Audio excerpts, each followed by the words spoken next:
So I think when folks are talking about transparency, what they're really talking about is validation, right? They really want to know that what they're buying is exactly what we say they're buying and it's achieved the results.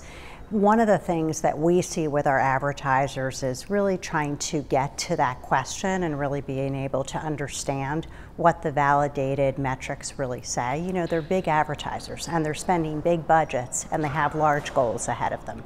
So it's important that they be able to answer both from a KPI perspective and an overall ROI perspective what they've been able to achieve.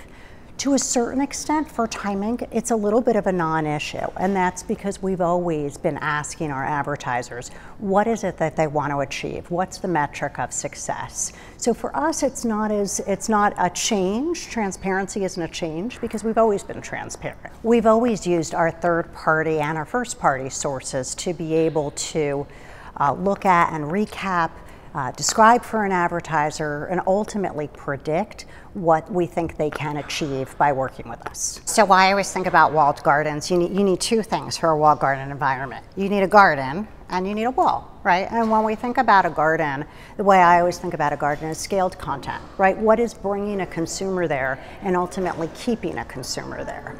The other part about it is a wall, and so while we have scale, and that scaled content is definitely a part of our DNA, we don't have walls. We really try to ensure that we make sure that the consumer can go wherever they want to go, and that as they go, we're still capturing data, but we're also sharing that data with our advertisers so that they can learn the most.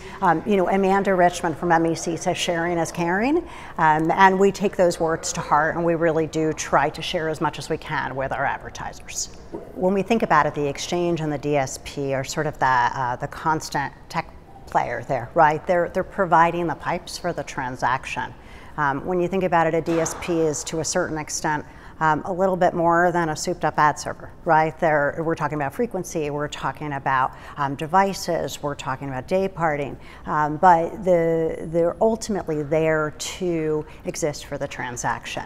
Where I think things are becoming really interesting is where the publisher and the publisher data sources and SSPs are coming together. And a great example of this is Merkle's M1 platform, where you really are bringing the best knowledge together, and there's a real collaboration there happening on a more consultative level versus transactional level.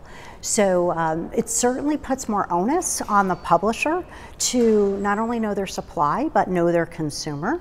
But it really is to me, it's becoming a very exciting place where publishers can play and add incremental value. What we're going to focus on continues to be more of the same. And what I mean by that is trust, right? And a brand safe environment, data and the role that data plays, and scale. Where I think that we will start to see more of is how there's value in the three of those coming together. And I think that story of value will continue to be a larger story in 2018.